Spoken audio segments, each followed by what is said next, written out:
বছর পুজোয় রঘু ডাকাত মনে হচ্ছে কিছু না কিছু একটা করবেই করবে, কিছু একটা করবেই ভাই। একের পর এক যে ধামাকাগুলো দিচ্ছে দেবদা, জাস্ট আউটস্ট্যান্ডিং। এর জন্যই হয়তো খাদানে তিনি এত সুন্দর রকমে ক্রিয়েটিভ ডিরেক্টর এই পার্টটাকে বেছে নিয়েছিলেন। কারণ একজন ডিরেক্টর হচ্ছে পুরো সিনেমার ক্যাপ্টেন অফ দ্য শিপ, যাকে বলা হয় মানে কি বলবো, পুরো মাথা, যে সব কিছুকে কন্ট্রোল করে। কিন্তু ক্রিয়েটিভিটির পার্ট থেকে দেবদা খাদানে যেটুখানি মানে কাজ আমরা দেখেছি একজন ক্রিয়েটিভ ডিরেক্টর হিসেবে, প্রত্যেকটা সিনেমার মানে দেবদা নিজস্ব সিনেমার যে হোমাজগুলো দিয়ে একটা ক্রিয়েশন করেছিল খাদানের মধ্যে, তার থেকেও একটা বড় কিছু আমরা দেখতে চলেছি রঘু ডাকাতে।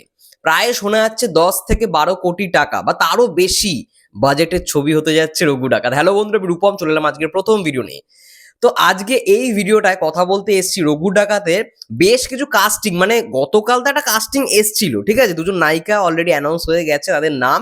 তাছাড়াও যাদের নাম শোনা যাচ্ছে, যারা প্রবাবল মানে মানে এটা হতে পারে সম্ভাবনা, কাস্টিং যাদেরকে ধরা হচ্ছে বড় বড় পোর্টাল থেকে আর কি বলেছে, আই থিঙ্ক ভুল হবে না, তারা কিন্তু রঘু ডাকাতে থাকতে চলেছে। এবার যাদের নাম উঠেছে তাদের নাম প্রথমে বলি। কনফার্মের মধ্যে ইদিকা পল থাকতে চলেছে, এবং এইবারে মনে হয় না দেবদার বিপরীতে আমরা ইদিকা পলকে দেখতে পারবো। এইবার মনে হচ্ছে দেবদার বিপরীতে মানে দেবদার যে ডাকাতের দল, সেই ডাকাতের দলে দেখতে পারবো সৈনী সরকারকে। এবং ইদিকা পাল কোন ক্যারেক্টার প্লে করে সেটা হয়তো আমরা খুব শীঘ্রই জানতে পারবো।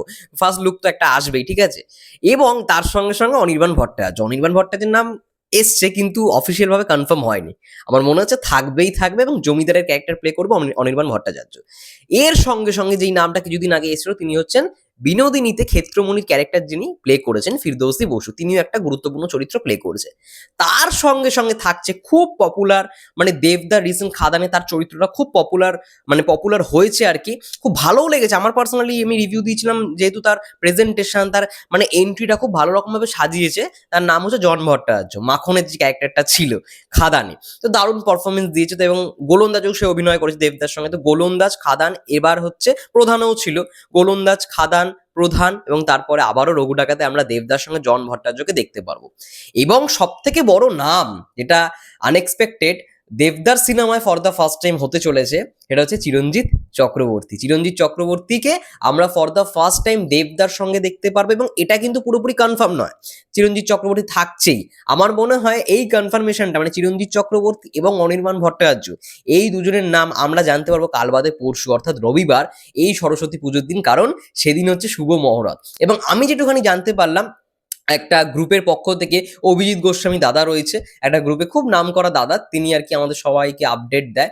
তার মতবাদ অনুসারে যে এসভিএফ সেদিনকে তিনটে সিনেমার নাকি শুভ মহরত করছে। এটা আমার কাছে আপডেটটা ছিল না, তার থেকে আপডেটটা পেয়েছি, নাকি তিনটে সিনেমার শুভ মহরত হবে এসভিএফ প্রোডাকশন হাউস। এবং সেখানে পরমব্রত মানে চ্যাটার্জির যেই একটা সিনেমা রয়েছে সেটার একটা হবে, মানে শুভ মহরত, ওটা হরর কমেডি জনরার একটা সিনেমা হতে চলেছে। তার সঙ্গে সঙ্গে হেমলক সোসাইটির সিকুয়াল, ঠিক আছে, ওটার নাকি মহরত হতে চলেছে। এবং তার সঙ্গে সঙ্গে যেটার মহরত হবে সেটা হচ্ছে রঘু ডাকাত। তো তিনটে সিনেমার মহরত এসবিএফ এর অফিসে নাকি সেদিন হওয়ার কথা। এবার দেখা যাক কি হয়। কিন্তু যদি হয় রঘু ডাকাতের মানে কি বলবো, মহরত যদি সেদিনকেই হয়, হবে, এটা দেবদা বলে দিয়েছে, আই থিঙ্ক আমরা দেখতে পারবো প্রবাবল কাস্ট, মানে যাদের নাম এখনো আসেনি তাদের নাম হয়তো থাকতে চলেছে। এবং কালকে ভালো করে একটা জিনিস নোটিস করে দেখো, যে দেবদা যখন পোস্টটা করে, যে মাই হিরোজ অফ রঘু ডাকাত, যে লেখাটা ভালো করে পড়ে দেখো, ওখানে একটা লাইন রয়েছে যে আরো চমক থাকতে চলেছে কাস্টিং নিয়ে, অভিনেতাদের নিয়ে। তার মানে চিরঞ্জিত চক্রবর্তী থাকতে পারে, এমনটা কিন্তু আমরা আশা করতেই পারি। এবং সেটাই হয়তো খুব শীঘ্রই ঘোষণা আসবে, বা এই রবিবারই আমরা জানতে পারবো যে রঘু ডাকাতে চিরঞ্জিত চক্রবর্তী থাকবে, তার সঙ্গে সঙ্গে অনির্বাণ ভট্টাচার্য কিন্তু থাকতে চলেছে। তো এটা বিশাল ব্যাপার, বিশাল কাস্টিং।